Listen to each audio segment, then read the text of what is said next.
Welcome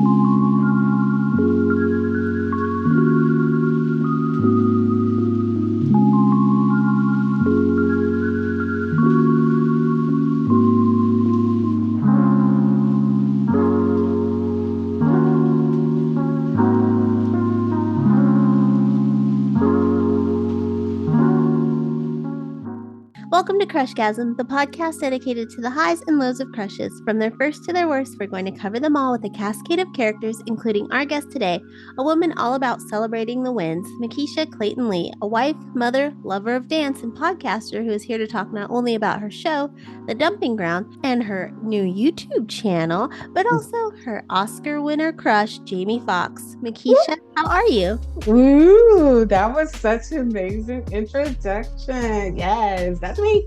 You knew I was coming. You knew I was coming with the fire, right? You knew that from the jump.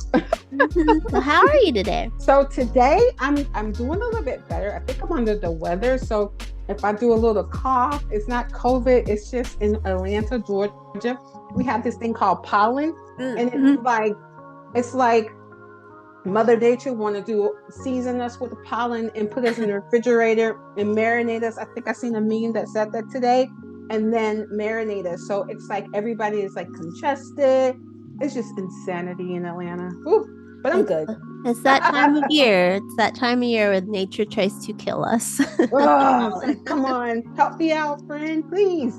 I found these allergy pills at Target to be very helpful, and they're the Up and Up brand, so they are cheaper than a Claritin. Check them out. Nice. That should be your next sponsor. Up and Up. I give in Target enough money that they need to give it back for sure. Absolutely. You're dropping at least $40 every trip. Oh, for without real? Even trying. Target is, I try not to get a basket because if I get a basket, it's over. Over. It definitely makes you think, well, just start tossing things in. Absolutely. So true. Before we start, can you tell people where they can find you and The Dumping Ground online? Yes. So now I have a YouTube channel, and it's called The Dumping Ground Podcast. And I also am, it's live on Facebook Live, which on my business page and my personal page. And we air on Tuesdays at 8:00 Eastern Standard Time. Whoop, whoop. Ooh, live. All right. So let's get to this crush because Mr. Jamie Foxx, so many know him from In Living Color, but you said it wasn't until he landed his own show in 1996 that you started to feel a crush forming. Had you not watched In Living Color, or were you just like, he wasn't doing it for you on that show? He wasn't there yet. I think when he stepped out into his own show, he grew into himself. I feel like in Living Color, he was still under the Wayans brothers shadow, you know what I'm saying? So it wasn't like, oh my gosh, he's so cute. At that point, it was like, oh my gosh, Marlon is so cute. You know what I'm saying? Because I think he was under their shadow. I think when he stepped up into his own show is when he came into his own, and I was like, ooh. He's cute. And what made you tune into the Jamie Foxx show initially? Was it because you had watched him on In Living Color and thought, let me give this a chance? Well, because I am a 90s kid, 80s kid, we have certain Black sitcoms and stuff like that. And as you can see now, we don't really have a lot. So when you have a Black sitcom, you're trying to tune in because you want to support, because you were hoping that they don't shut your show off because you know what I'm saying, how the network is. With our shows, we get 2 seasons, but with the other shows, it's 1,500 seasons. You're like, wait a minute, but your show sucks, right? So who is your audience? It goes back to the age-old debate of the 90s, living single versus friends. Absolutely. So for me, I couldn't relate to Friends. I never lived in a New York environment. Even but I could relate to living single because I'm Black, right? I had friends around me who's educated and different things like that, but I just couldn't relate to Friends because I'm just like, your jokes are corny. I mean, certain stuff was cute, but at the end of the day, I think living single made it more realistic for Black people. You know what I'm saying? Like it was more relatable. Well, That's if what I you're feel. looking for a show and haven't checked it out yet, a new show, the Grand Crew on Oh, the I knew. That is my dish. Oh my God. I so was telling. good. Oh my God, you are so right. I told my husband that the other day because I'm on season 2 now because it just Hmm. started over. And I'm just like, oh, come on, NBC, you need to do us right. This I show is know. so good. It kind of reminds me of them trying to be a friends, but it more is more relatable to us. You know what I'm saying? I don't want to kind of like do them versus us, but it gives it more relatable stuff like, college educated, then you go get you some wine. You know what I'm saying? It could be more little jish with it. You know what I'm saying? So It's also just so funny. I think it's yes. as funny as New Girl was and as silly Ooh. as New Girl. So I'm hoping Ooh. people realize just because they're black don't mean you can't tune in. You can enjoy it Absolutely too. right. The Uncle Phil convention joke was Oh, so good. that was like the perfect joke. And when you looked up, he did kind of look like Uncle Yeah. Phil. I was like, oh I my don't know why God. my brother keeps asking me to go. Oh my gosh. I was So like, funny. this is perfect. Perfect. This is so perfect. So yeah. For me, I just try to support our shows because I know sometimes our shows just don't get a chance. And we have great shows. Like there was one show, the Keenan show, and the two little young girls, their mother, she's from like Mississippi, and I've met her through family and friends and stuff. And her daughters, they started off with it was like Instagram, I think Facebook, some one of the social media platforms, and they grew. They were given Bible scriptures and different things like that, and they grew into this mega like star, and they were like the young kids in Keenan show, and it used to come on. I think it used to come on. It was it ABC or It was NBC. NBC. Yes, and that show was pretty funny. But Mhm. again, Canceled. absolutely. And I'm saying, yeah, sometimes it was a little cheesy, but cheesy is good sometimes, especially you had a hard day at work. You've been thinking your brain hurts. You just want to laugh, So Well, that's the stuff I'm talking about. oh no worries. But speaking of laughing, Jamie Foxx show was Ooh, very hilarious. My family ooh. really liked it. We also liked the Wayans brothers, which was around the same time. But what about the character of Jamie King did you like? The immature piece of it. I know it sounds bad, right? But it's like him trying to find himself in the beginning. He coming to a location, he coming to a new city, thinking he's just gonna become this big shot person, and he persevered through all of that. Through all the different episodes, he liked this girl, Fancy. She was like, "Oh, he's not my type. Oh, I don't like him." And then eventually, he just grows into like they end up getting married. Like to me, I'm sorry, I'm a rom-com nut. I love love. So when it comes to that stuff, it's just so cute to me. Like, oh my God, I knew he was gonna get the girl. So that's how Before it came. before we talk more about Fancy, you mentioned like his immaturity but finding himself, and what I liked about the Yeah. character in particular was his drive like towards making his dreams come true in music. Was that something that made you like the character even more? Because my husband is an artist, so I understand the struggle, right? So I understood him trying to. It was more relatable. Again, relatability. It was more relatable for me because I do. My husband is an artist, so he had some of those same struggles. He moved to Atlanta, trying to make it, different things like that, and some of the adversities and stuff. So it was kind of like a relatable thing because I probably was in love with him because I was going through it with my husband. And you mentioned your husband's an artist. So is that Yes. determination something that you've sort of noticed is a trend in all the men you've liked? Yes, like it's so crazy though. It's really weird. Like for instance, even like my daughter, she's also an artist. It's something about their grind and determined, and they're hard headed, and they are stubborn, and they are perfectionists. Like they are the most perfectionist people I've ever known. If you even listen to Jamie Foxx, he's like perfect. They're like these artists, like in music industry or any creativity thing. They're they have a perfectionist outlook on things. Everything has to be perfect, and so I struggle with that I also struggle with that too, because that's how, it's sad to say, that as a woman, as a wife, as a Black person, you were taught to got to keep it together because you got to work twice as hard to do twice as, you know what I'm saying? So you want to make sure everything's perfect. But I think too, with going back to an artist, they're sensitive. Like Erykah Badu said it, they're sensitive about their stuff. Like, because that's something, that's a struggle that they went through, right? That birthed that. Like, I remember songs that my husband wrote. Like, I know I was walking beside him when he was going through those struggles, right? And the good thing about the song became relatable to other people because he's not the only person that goes through that struggle. You know what I'm saying? So that's what I think about artists is they go through that type of agony and pain and stuff, unfortunately, to birth something great. Which I'm sure Jamie Foxx has had his highs. I mean, we've all seen his career highs, but he's had some career lows and everything. Yeah. But on the show, you have mentioned Fancy. It was so fun to watch their back and forth for so many seasons, but they did eventually get together. And we kind of all, I mean, in any sitcom, when there's a romance, you're like, they're eventually going to end up together. That's how it goes.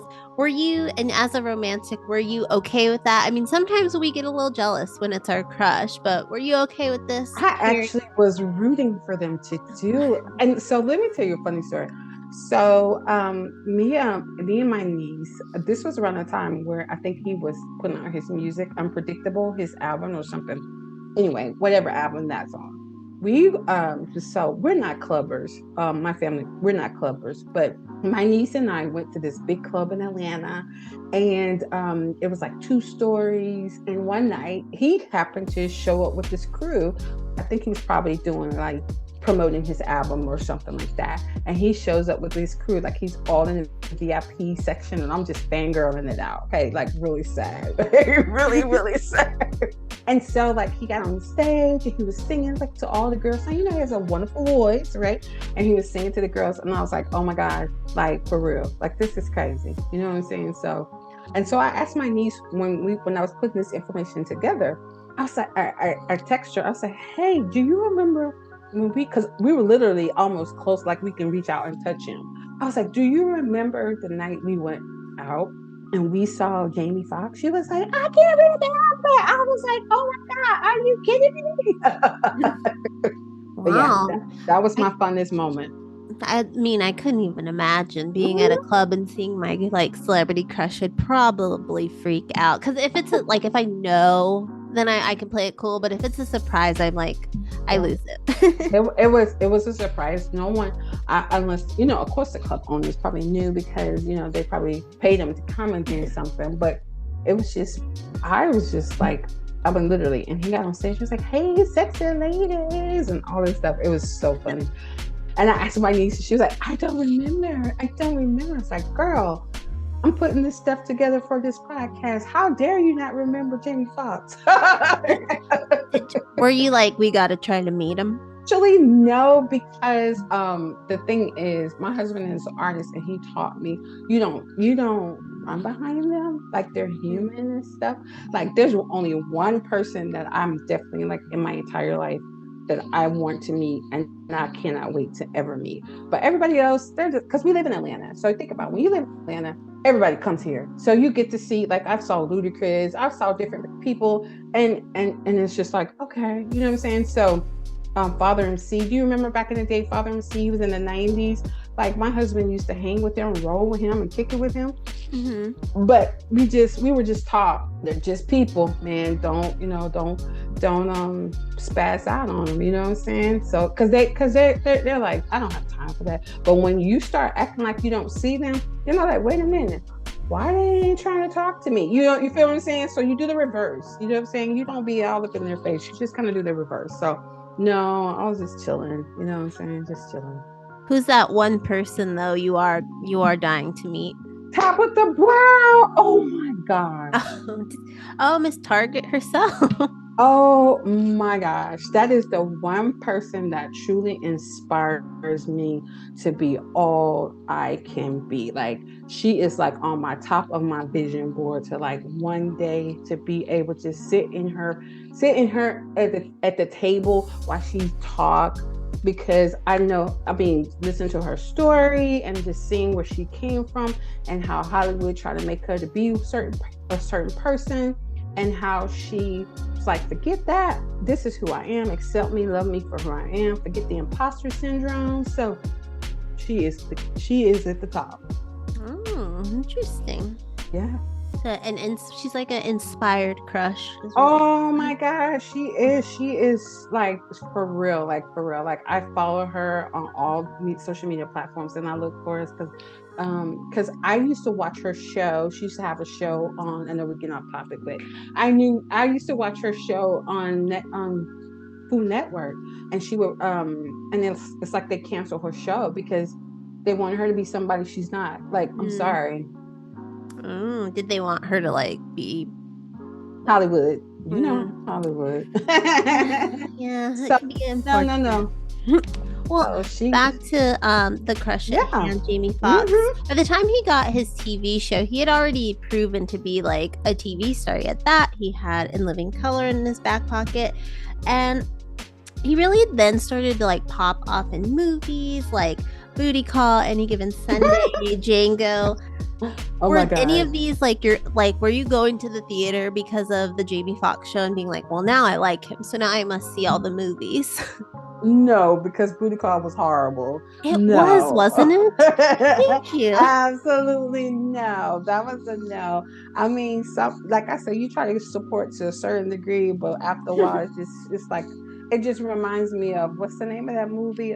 Poonie Tang. Like that's the level it's on to me. Like, no, absolutely not. No. I think actually I think when you have a crush, it's real if you can admit their faults. Like if you can admit a movie of theirs isn't great or a song of theirs isn't great, I think that's truer than just being like completely rose-colored glasses obsessed with a celebrity, because then it's like, no, you got to be able to know when they've done some crap. and that was just horrible. And no, I'm sorry, I can't roll with that one.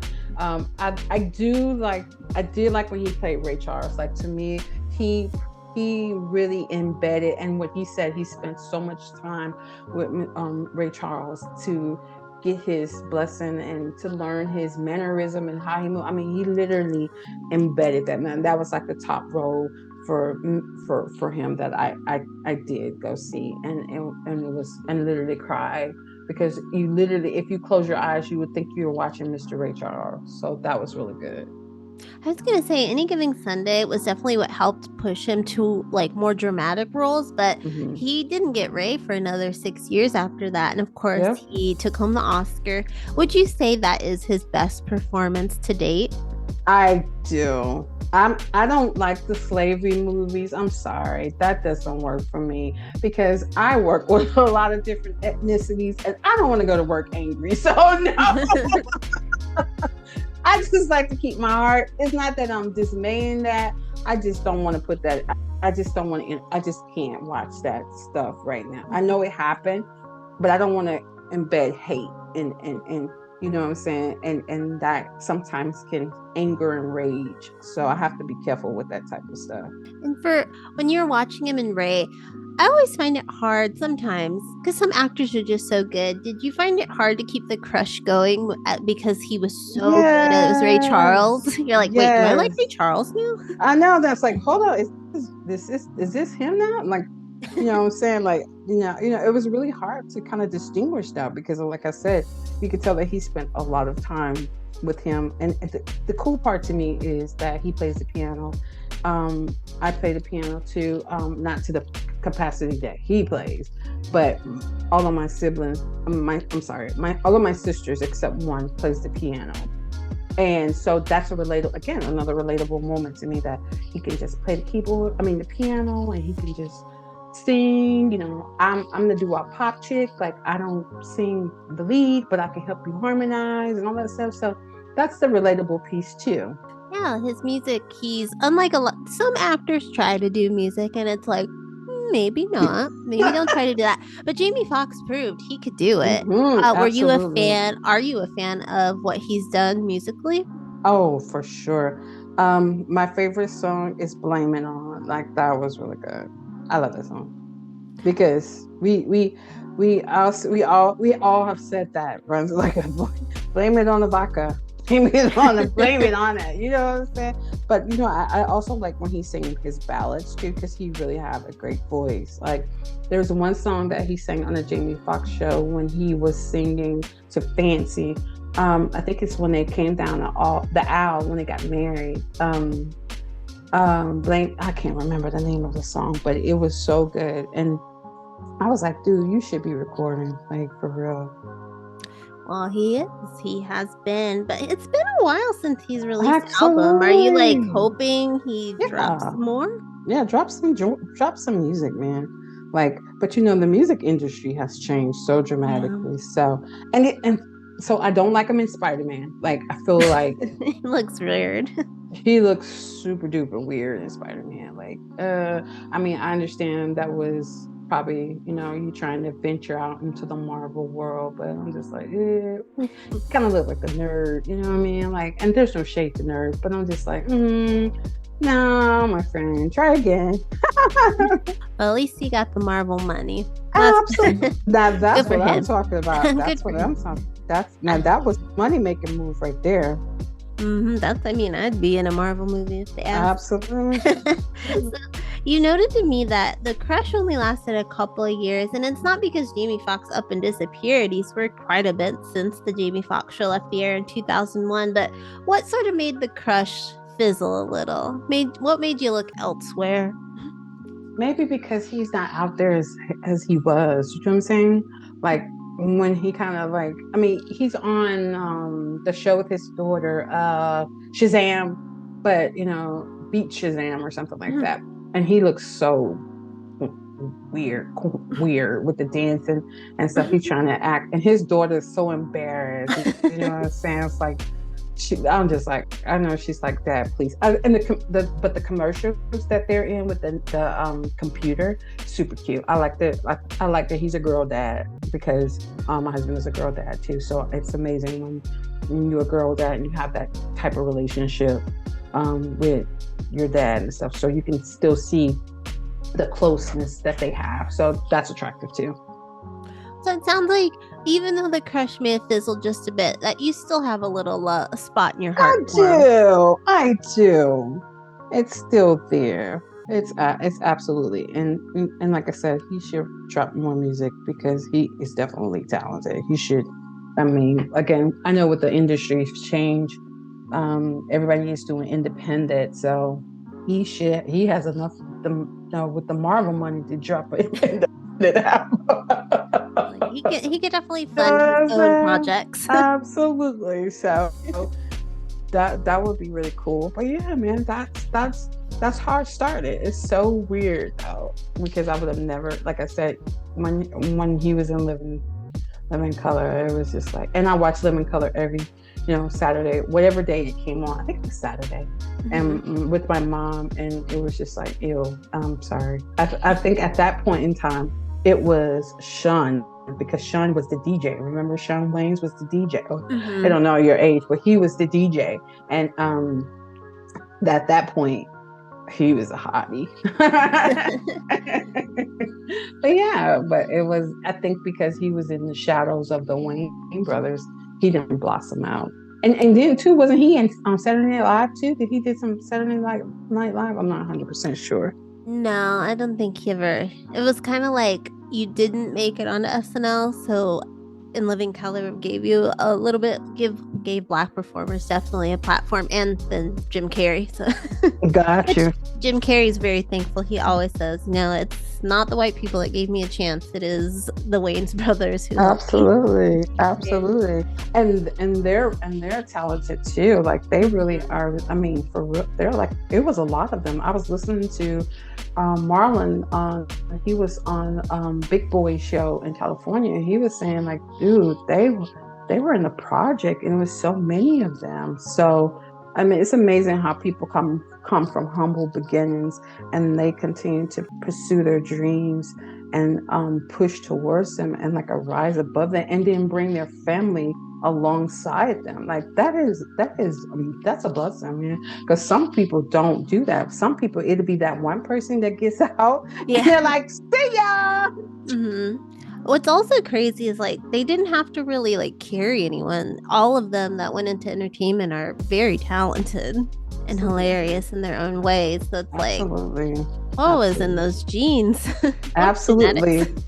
but sometimes Marlon goes too far for being his like even when he was in the Wayans brothers, like his comedy is sometimes go way too far for me. It's like, okay, stop. You know, I'm like, you going over the top. Like, you know what I'm saying? Like, you could have stopped like 3 jokes ago and you're still going, you know what I'm saying? So sometimes I think that he goes over the top. But well, if you've never seen it, he had a sitcom as well. It only, of course, lasted 2 seasons. Like, yes. But it was really good, and everyone with Essence, right? And it was a good show. It was about a dad divorced and he was still in his kid's life, and I'm just like, yo, this is life. This is what goes on. So why aren't we, you know? And again, we don't get the push like the other shows, unfortunately. Yeah, because there's some questionable shows out there that I'm like, how has this not been canceled? OMG, speak the truth. That show about cars on NBC, American Auto, all that is bad. And that lasted more than Kenan. I can't believe it. But what you gonna do? Absolutely. And that's what I like, the fact that I heard that Good Burger is coming out. Yes, that's going to be exciting to see Good Burger. And I think now what we have to do as a demographic is we're going to have to put our money together to go out, like do a Tyler Perry. I'm sorry. I think that was the smartest decision you could ever do. Like, go buy your own land, create your own studios. Nobody can tell you no at that moment. You know what I'm saying? I was like, dude, that is an amazing idea. And then you go shop your deals or whatever. You know what I'm saying? Because you don't need them. Like, all you need them is distribution now. Because you can make it at your own lot. You know what I'm saying? Like, that is super duper smart. And he also outsources to other companies and different people to come, and he makes money off it. Like, that's what we should be doing. Like, we need to do, like, the masses need to be doing that. Sorry. You know, it's about planning. So we're gonna end the crush portion with our imaginations. Say that we're gonna take your wonderful husband out of the picture because it's our fantasy land right now. Say that you met Jamie Foxx in that club that night and sparks flew. You were together. What would your lives be like today? Ooh, I would like to have been living in Fiji, like not working. Don't laugh. Like, like not working hard, like being able to provide like different clinics for people who don't have insurance, health insurance, like been able to be like a resource, like a go-to person for homeless. Oh man, we would make that money work. Like that generational money will outlive us 120 times. Like, we would get married, maybe have like 3 babies, even though I only have 1 now, but yes. That's it. And I would drive a Range Rover, black on black on black on black. Yay! I love it. I love it. Yeah. We're going to Fiji, but we're also giving back to the world. Absolutely. It's a good fantasy to have. Exactly. Because at the end of the day, you want to make sure you impact the world around you. You can't have a selfish life. You know, God didn't create us to be an island to ourselves. You have to be able to help someone else. So no matter if I had it or if I don't, I still got to do it, you know? Wonderful. Yay! So now it's time to talk more about what you have going on. So we're going to start off with the dumping ground. It's been around for about 2 years now, which congrats on that. But back then, what made you want to start the show? So it's actually been around 3 years. Oh, 3. It's all good. It was in the midst of COVID. No one had anything to do. and my goal was, I became a life coach in 2017 when my daughter graduated from high school, because my goal was to help empty nester moms to figure out their next.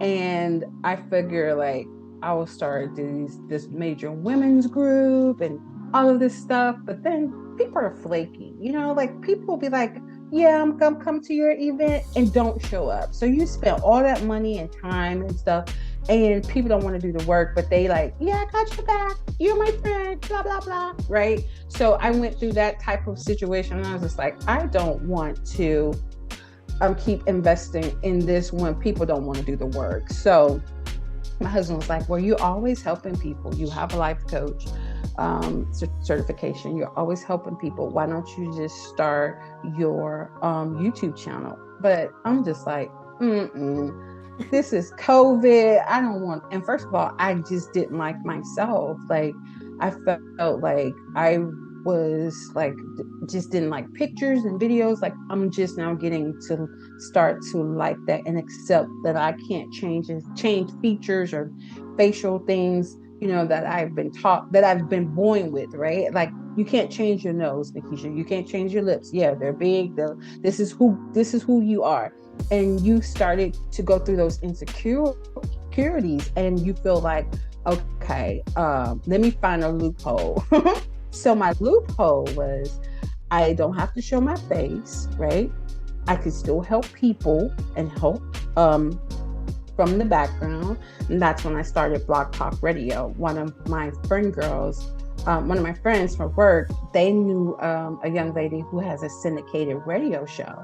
So they introduced me to her, and they were like, girl, to be syndicated, you gotta pay some money. I was like, honey, we ain't got them dollars like that. So my name ain't Rockefeller yet. You know what I'm saying? So she was like, well, this is how I started off. So she told me about Blog Talk Radio. She said, I started off from Blog Talk Radio, and I just built myself up. And I was like, okay, dope. So I just took Blog Talk Radio.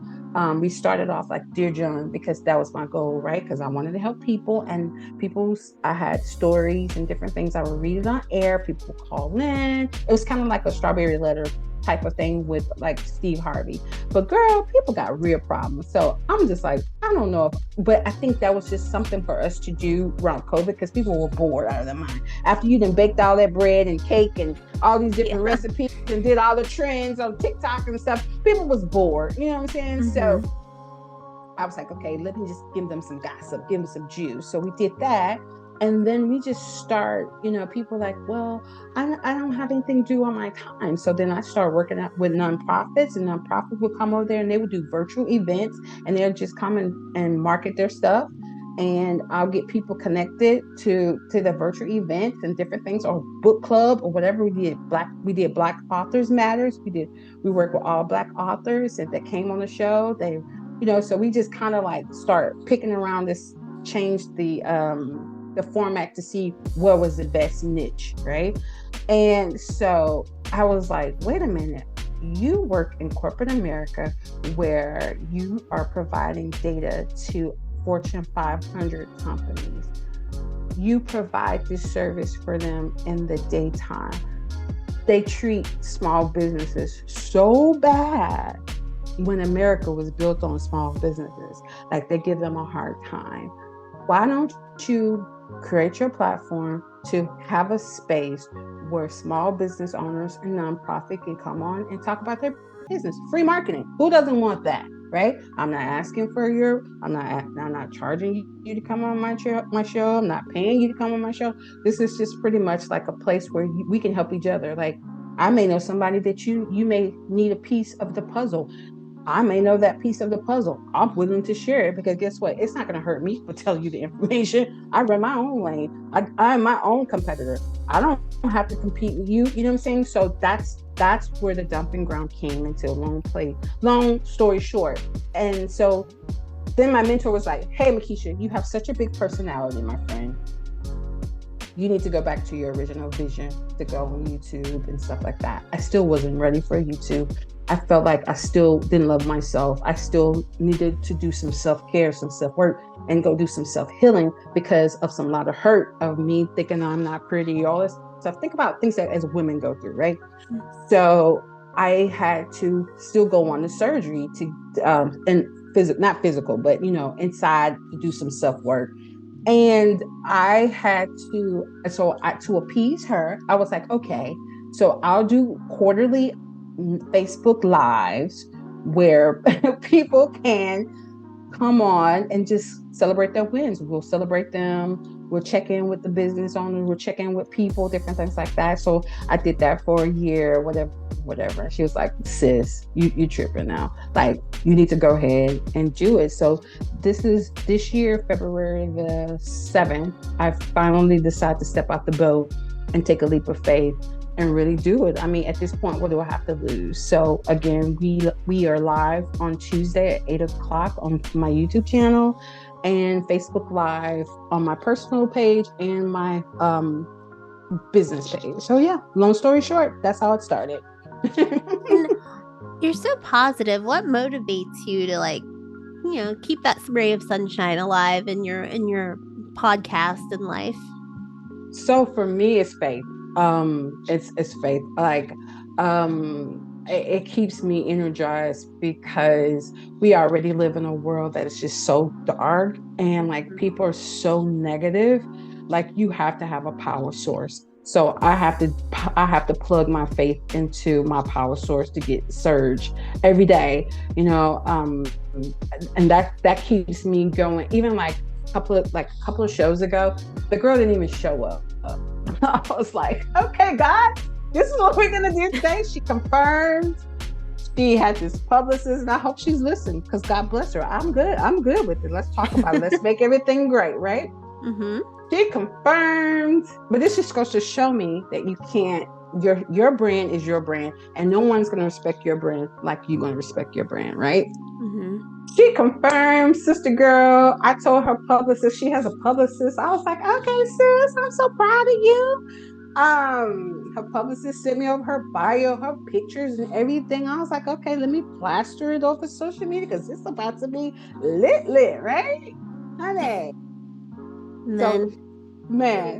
So on Tuesday, so we have been in communication for a whole month. He knew that my show was going to be going live, Facebook Live. All of it, I spilled all the information, right?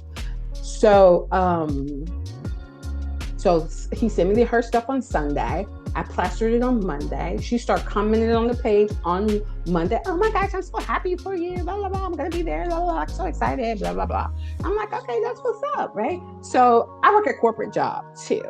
So I didn't look at my business email account for the Dumping Ground show, right? So I always look at it on Tuesday, like when I log off from my corporate job. So I happened to look at my email from my show, and they sent it an email on Tuesday at 10:13 a.m. that she's gonna cancel because she doesn't want something about it. She needs something for live. She needs she needs more time, or it's more time efficient for live or something like that. She just gonna do audio.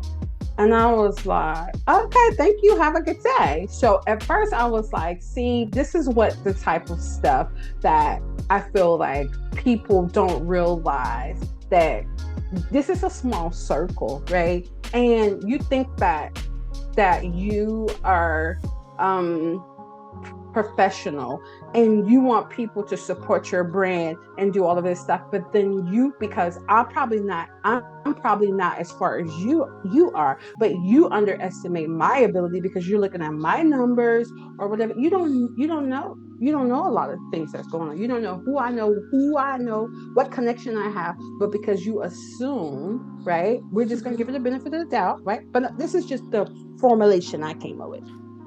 You assume, because the social media world make everything big and outstanding, right? Mm-hmm. You assume that I wasn't big enough for you. This is just how I felt, right? And I was like, I'm gonna cancel my show.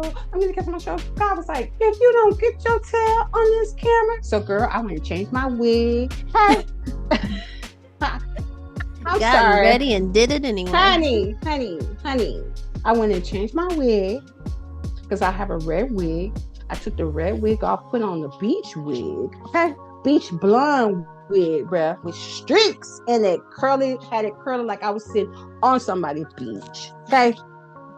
Maybe the Fiji beach with Jamie Foxx. Hey, absolutely.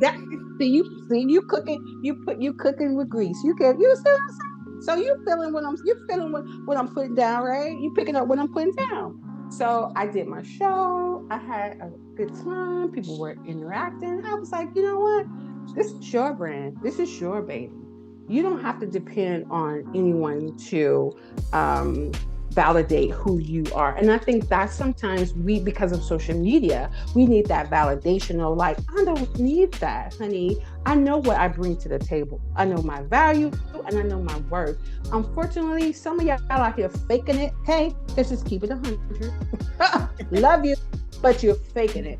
And that energy that you put into faking it, you can be your authentic self. And if you can touch one person, that's my motto. If I can just touch one person that say, thank you, Mekeshia, for making me smile. Thank you for your jokes. Thank you. I had a hard day at work, but your jokes made me feel so much better. I'm doing my job. I don't have to be out here trying to buy numbers on Instagram to be looking like I'm verified, because I'm already verified. I don't need to check to verify me. I am who I am. You get what I'm saying? Sorry, I'm getting off my soapbox. I'm so sorry.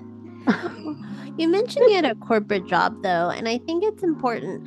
Sometimes you have this like 9 to 5, but then a lot of us, we have day jobs, and then we come home and we work on our podcast. How important do you think it is for adults nowadays to have like a creative outlet outside of their job? Oh, Kendra, you are speaking factual and actual. I work from home, right? And I go from one room to another room. So if I don't have somewhere that I can filter out these emotions from an 8 to 5 job, I would lose my mind, So it's so important. And I was telling my sister that this weekend, because she doesn't have a creative outlet to filter through those emotions from her day to day. And I said, my friend, you have to find something to filter these emotions, or you're going to blow up. Like, you have to have a safe place where you can go to and just chill and just relax, even if it's an hour a day. You have to put that time in, that energy back into yourself, because we give so much as people, as human, as wives, as mothers, as workers. You give so much. So when are you going to plug yourself back in to be charged up? Honey, that is top of the line, A1 question. Everybody needs an outlet. So I've joined the gym. So, I was COVID fanatic. I was like, oh my God, the gym. Right?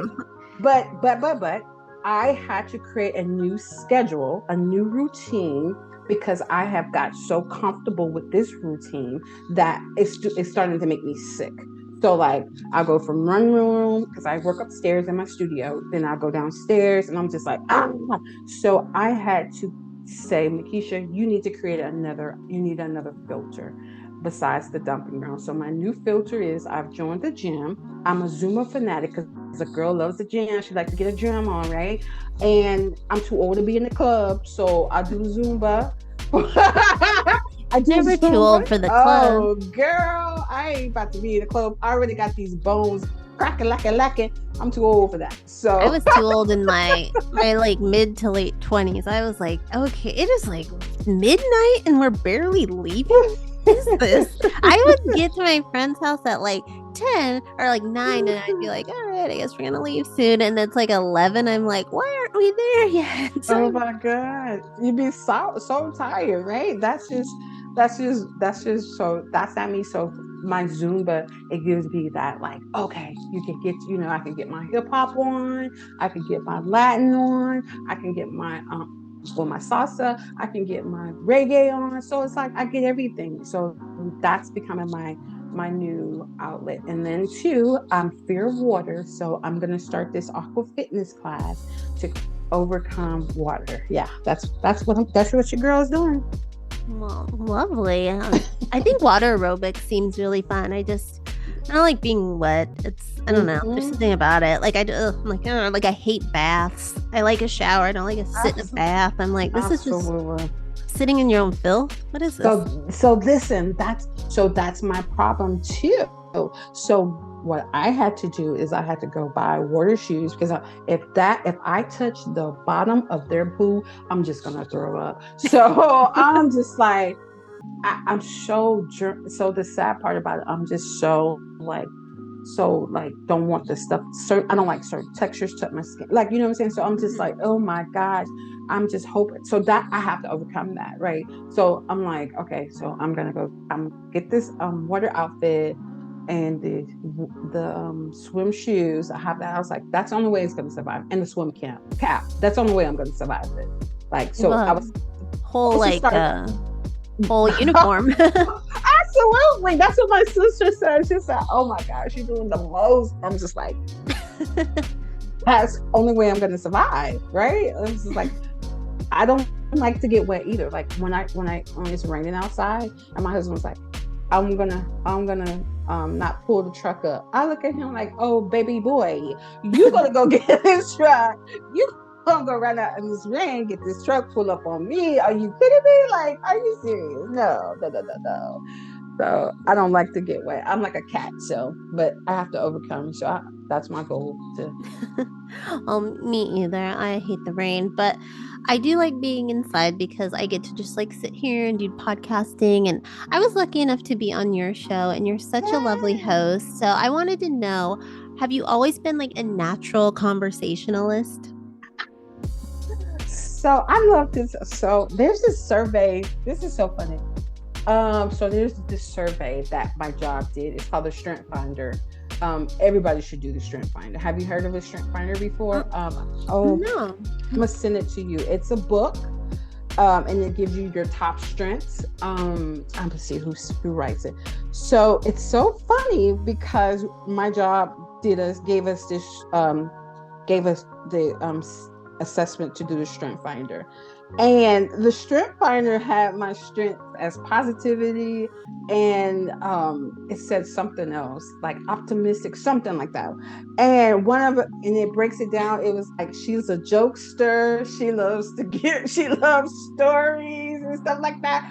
I was just like, this is so weird how you can take these assessments and they break into your mind to literally tell you about yourself. So I always been a jokester. I always been like, my family and my job knows I'm not going to be at a place for a lot of hours and not crack a joke and have fun. Like my goal in life, I've lost so much. I lost my mom, my dad, my sister, and so when you lose so much, like you gotta have laughter. Laughter is what maintains and keeps me going. So I've always been that. I have. It's so weird. It's so funny. Yeah, I think that's what I told my mom. She's like, "Oh, why are you're always like laughing?" I'm like, "You made my childhood real traumatic, and it's just like how I got through it." And she's like, "What?" I was like, "Hey, you gave me my sense of humor, Mom. Thanks." Absolutely. It makes you who you are. And it's just I always like, we actually went to this is going to make you laugh. This is going to really make you laugh. So we went to this women empowerment, and so after you do this empowerment thing, right, my sisters and I, we go back to the room and then stuff, and we debrief. We start to joke everybody. We started to talk about people, not talk about people, but you'd be like, did you see that girl? And I'll be like, girl, let me show you how she walked. You know what I'm saying? So, like, that's just what I do. And everybody's like, you need to be a comedian. No, I don't think so, because I don't want that pressure. I just want to be natural. Like, I don't want to be like on stage to that magnitude. I'm sorry. I don't, that's too much pressure. I just want to be natural flow. Like we're together. Like I'll crack jokes. You know what I'm saying? It's just, I've done it my entire life. They say, girl, you silly. So then I start talking about the pastor, right? And in a bad way, but so my sister knows it. So she sends her the video of me copying her. She was like, oh, you know what? You tell Mekeshia. I said, she gonna help me next time. I was like, oh my goodness. I'm the same way. My dad's always like, why you gotta make fun of everybody? I'm like, this is funny. Absolutely, man. That makes your day, man. It's the best thing in the world. So that's me, man. I feel like that's how I get through life, man. Laughing and cutting up. And now when it's time to get the job done, I show up now. But when I show up, you better be ready. Well, speaking of getting the job done, what do you have coming up on the show that, any interesting businesses, small businesses, nonprofits? Yeah, so what my goal is, I'm working on having a big panel with all the people, the businesses that's been on the show. I want us to do like I was telling you when you were on the show in 9 months, talk back to you to kind of see how you've grown and all that stuff. So that's my goal to do coming up, to have this big panel where all businesses, different industries who's been on the show on the dumping ground can come and we can learn from each other. Hey man, I made this mistake. Don't do this. Try this. Do that. So it can be a big session that we all can just iron sharpens iron to make us better and talk about tips on how we can do better and different things and resources. So that's one thing that I'm super excited about. But yeah, I'm really getting used to this new platform. I'm still not, I don't have it 100%. So shout out to StreamYard. You need to contact your girl to help her out. I need some one-on-one coaching. But no, my mentor is she has a YouTube channel too, and her YouTube channel is nice. So she was like, I'll get with you and stuff like that. But I'm just like, oh my gosh, I just just on a new platform. Like it was so easy to do Blog Talk Radio. And think about it, I've been doing it for 3 years. Then I got to switch my brain to tell them to like, subscribe, and follow. Like what? Share. Absolutely. And then I gotta always be on point. So I was gonna have my so I'm got smart. I will get me some I get my lights and I'll get some highlighter, because once that light hit the highlighter, it be popping. So I'm a lipstick constant. I can't even talk. Concierge. I love lipstick. So I'll put that lipstick on. Most of the time it's red or pink. I don't even know. Lately I've been liking this pink thing. And I'm not even a pink girl, but lately I've been digging this pink thing for a while. But yeah, so I found shortcuts to make it do what it do. Well, I'm sure it's always rough when you start out, but I'm sure the YouTube channel will continue to grow and you'll get it to where the radio show was for sure. Like it's just a matter of, taking your time, getting it right. But can you remind people where they can find you and your new YouTube channel online?